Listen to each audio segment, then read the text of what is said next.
Hai, what's up guys?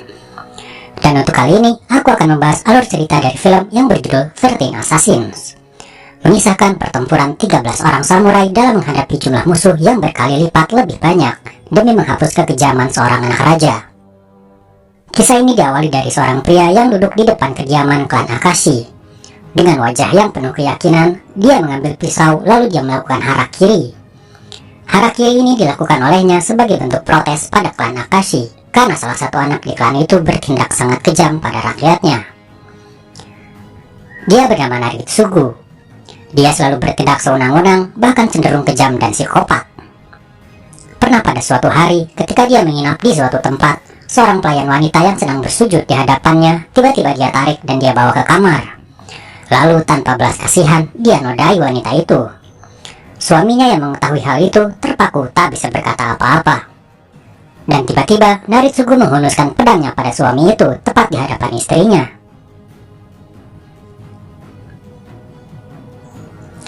Tak hanya sampai di situ, Naritsugu punya hobi aneh yang gila. Dia suka memanah, tapi targetnya adalah orang-orang yang masih hidup.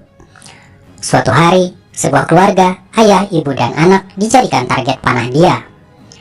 Tak ada yang berani melawannya karena dia anak keturunan shogun terdahulu dan semua bawahannya hanya berlutut menuruti kemauannya. Untuk kalian yang belum tahu, shogun sama dengan raja tertinggi yang memimpin di zaman itu. Jadi Naritsugu ini adalah anak raja, tapi tingkahnya kejam dan gila. Karena tingkah gila Naritsugu ini, shogun ingin menyingkirkan Naritsugu dengan caranya sendiri. Dia lalu mengirimkan utusannya untuk bertemu dengan seorang samurai. Samurai ini bernama Shinzaemon, atau kita panggil saja Shinza. Shinza sudah tahu kegilaan Naritsugu dan bersedia untuk melenyapkan dia sesuai perintah shogun. Shinza pun menemui seorang muridnya bernama Hirayama. Dia bercerita mengenai misi yang diperintahkan shogun ini. Hirayama pun bersedia bergabung. Lalu esok harinya, beberapa ahli samurai pun menemui Shinza dan mereka bersedia mengikuti misi ini. Malam harinya, salah satu samurai rekannya Shinza dihadang oleh sekelompok samurai lainnya. Dengan keahlian pedangnya, dia berhasil mengalahkan sekelompok samurai tersebut. Tubuh mereka yang sudah tak bernyawa lalu dibawa ke kediaman klan Akashi. Orang ini bernama Hanbei dan merupakan tangan kanannya Naritsugu. Dia mulai mengerti kalau ini perbuatan Shinza, dan sepertinya Shinza akan melakukan sesuatu pada klan Akashi, khususnya pada Naritsugu. Sementara itu, di tempat lain, Shinza mengunjungi seseorang untuk menambah kekuatan bertempurnya. Dia mengunjungi keponakannya bernama Shinrokuro. Shinza meminta Shinrokuro untuk ikut bergabung dalam misi pelenyapan Naritsugu. Awalnya, Shinrokuro ragu akan misi ini dan pulang ke rumah. Di sana dia bertemu dengan istrinya. Dia lalu berkata kalau dia akan mengikuti misi besar atas perintah langsung dari shogun. Hatinya kini sudah mantap dan dia pergi untuk menyetujui ajakan Shinza. Di kediaman Shinza, dua orang samurai datang lagi kepadanya dan bersedia ikut dalam misi itu. Shinrokuro pun datang ke situ dan berkata kalau dia juga bersedia ikut. Hingga pada akhirnya, 12 orang samurai pemberani akan menjalankan misi membunuh Naritsugu. Mereka pun lalu berlatih selama berhari-hari. Beberapa dari mereka ada yang merupakan ahli bom dan jebakan yang akan berguna di medan pertempuran nanti. Waktu pun berlalu. Dan esok harinya mereka pun akan segera berangkat untuk memulai misinya. Tapi pada saat itu, malam harinya sebelum mereka berangkat, seseorang mendatangi Shinza. Dia adalah Hanbei, tangan kanan Naritsugu.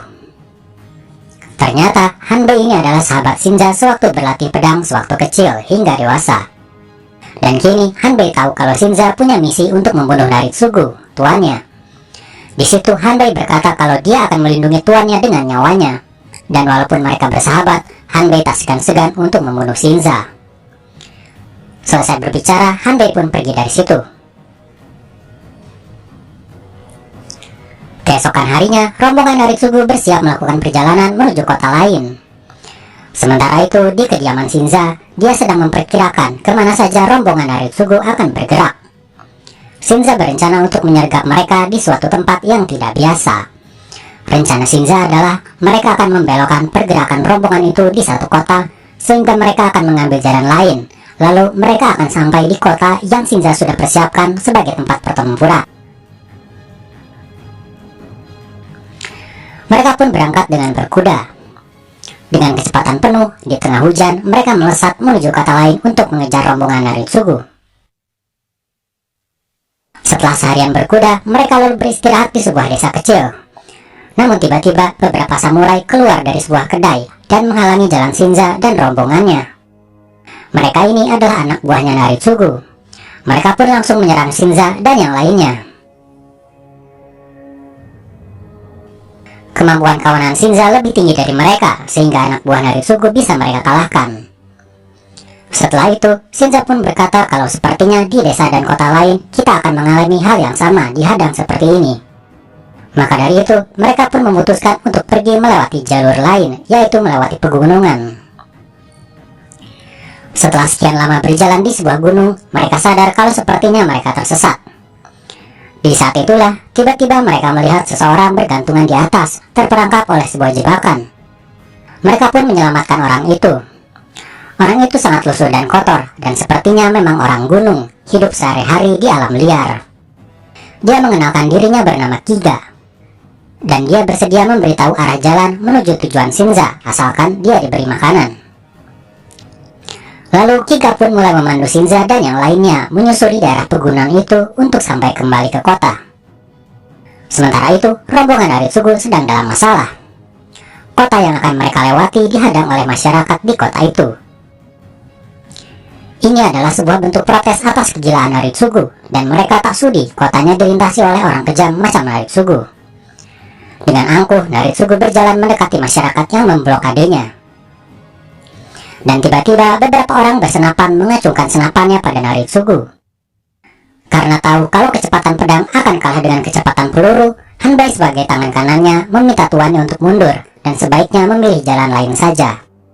Rombongan Naritsugu pun mengalah dan mulai menggunakan jalur lain. Sementara itu, rombongan Shinza sudah menemukan jalan kembali ke kota. Shinza berterima kasih pada Kiga dan bermaksud memberinya imbalan. Namun Kiga berkata kalau dia mau bergabung dengan Shinza.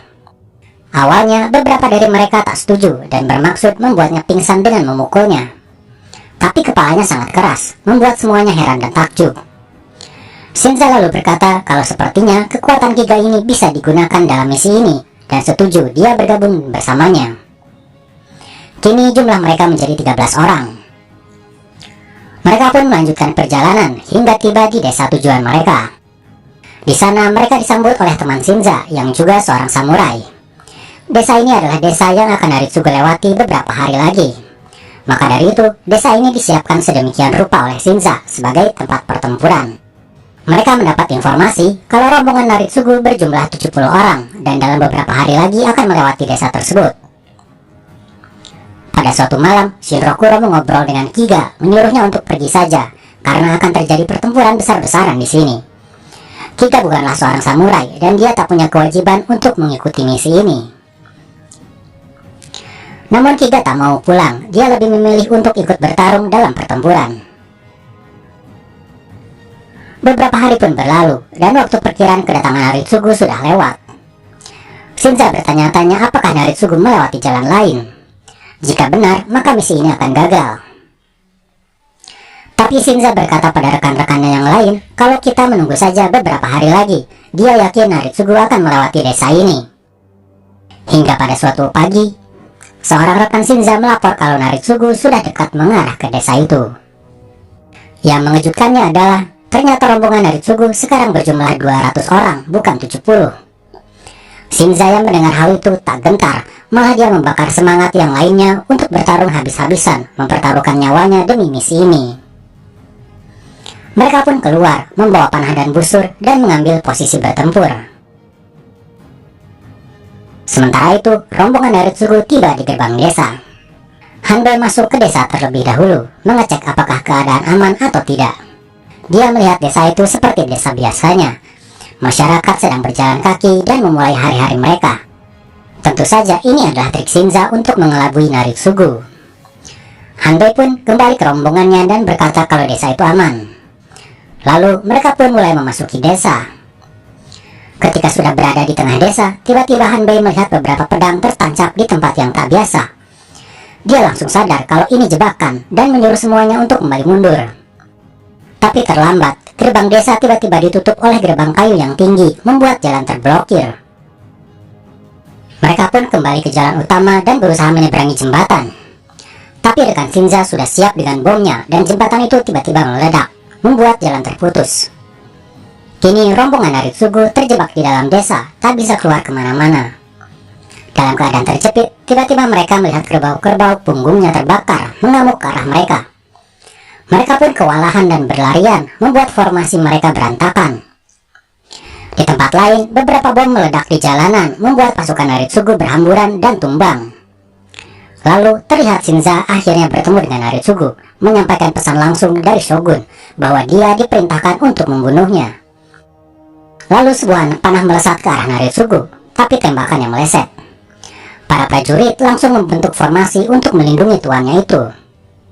Panah-panah terus ditembakkan dan para prajurit banyak yang tumbang karenanya. Seorang prajurit melihat sebuah rumah kosong dan mengajak Naritsugu berlindung di dalamnya. Tapi Hanbei curiga dengan rumah itu dan menyuruh prajurit itu untuk masuk duluan. Dan benar saja, rumah itu sudah dipasangi bom. Dan seketika bom itu meledak, menghancurkan rumah dan para prajurit yang ada di dalamnya. Anak panah milik Shinza dan teman-temannya sudah habis. Kini mereka turun ke medan pertempuran menggunakan pedang mereka. Pertarungan pun dimulai. Pihak Shinza kalah jumlah 13 melawan 200. Tapi mereka bertarung dengan berani dan dengan skill pedang yang tinggi, sehingga mereka berhasil menumbangkan banyak prajurit Naritsugu.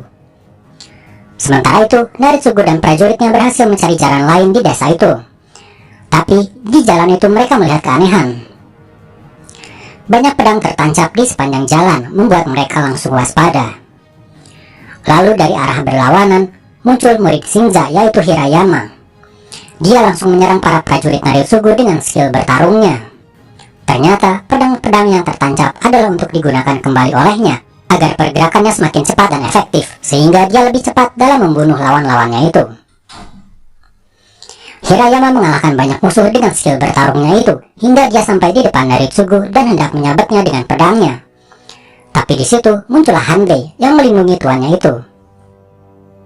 Di tempat lain, Shinza dan teman-temannya bertarung terus-menerus tanpa henti, seolah musuh tak ada habisnya. Satu persatu rekan Shinza tumbang karena kelelahan dan luka yang sangat parah. Sampai pada akhirnya tinggallah Shinza dan Shinrokuro yang tersisa. Dan dari pihak Naritsugu, tinggallah dia, Hanbei, dan 2 prajurit yang tersisa. Sebelum bertarung, Shinza berkata pada Hanbei kalau dirinya pasti tahu Naritsugu ini adalah orang gila yang kejam. Dan jika suatu saat nanti dia menjadi Dewan Shogun, pasti rakyat akan menderita dan bencana akan terjadi. Tapi Hanbei orangnya keras kepala. Walaupun dia tahu kalau tuannya itu orang jahat, dia tetap akan membelanya. Karena baginya, dirinya adalah seorang samurai sejati, dan hidupnya hanya dia persembahkan untuk tuannya. Lalu pertarungan Shinza versus Hanbei pun terjadi. Keduanya mempunyai skill bertarung yang sama hebatnya. Hingga pada suatu waktu, Shinza menendang lumpur ke wajah Hanbei, sehingga Hanbei kehilangan fokus, lalu Shinza menyabet.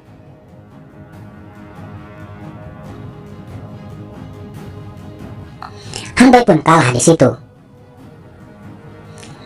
Kini tinggallah Naritsugu yang tersisa. Dengan berani, Shinza mendekat ke arah Naritsugu, lalu Naritsugu menusukkan pedangnya pada Shinza. Lalu Shinza pun membalas tusukannya. Dia menusukkan pedangnya pada Naritsugu. Naritsugu terjatuh, merangkak tak berdaya. Dia sekarang bisa merasakan betapa sakitnya rasa pedang yang melukai tubuhnya. Selama ini, dia banyak menyiksa orang tak bersalah, dan tak sedikit pun ada rasa belas kasihan. Kini dia merasakan sendiri rasa sakit itu, dan rasa takut. Takut akan kematian yang sebentar lagi menjemputnya. Hingga akhirnya Naritsugu pun tewas. Shinza akhirnya bisa menyelesaikan misinya. Naritsugu telah dia lenyapkan, tapi dia sendiri pun sudah kehabisan tenaga dan luka di tubuhnya sangat parah. Hingga pada akhirnya Shinza pun tak bisa bertahan lagi dan tewas.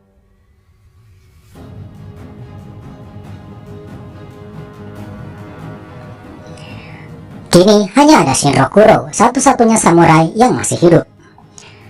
Dan ada satu lagi yang ternyata masih hidup, yaitu Kiga, si manusia gunung. Ternyata dia sangat kuat, berhasil bertahan di pertempuran tersebut. Shinrokuro pun kembali ke rumahnya. Misi dari Shogun telah dia laksanakan. dan film pun selesai. Nah itulah guys, seluruh alur cerita dari film 13 Assassins. Keberanian Shinza dan teman-temannya untuk melawan seorang anak raja yang kejam patut dihargai karena nyawa taruhannya. Seorang petarung sejati tak takut mati dan berani menghentikan kekejaman pemimpinnya demi kehidupan rakyat yang lebih baik. Semoga pesan ini bisa teman-teman ambil juga dari film ini. Oke guys, aku rasa segitu dulu video kali ini. Kalau ada request film, silahkan komen di bawah. Terima kasih sudah menonton. Sampai jumpa di video berikutnya.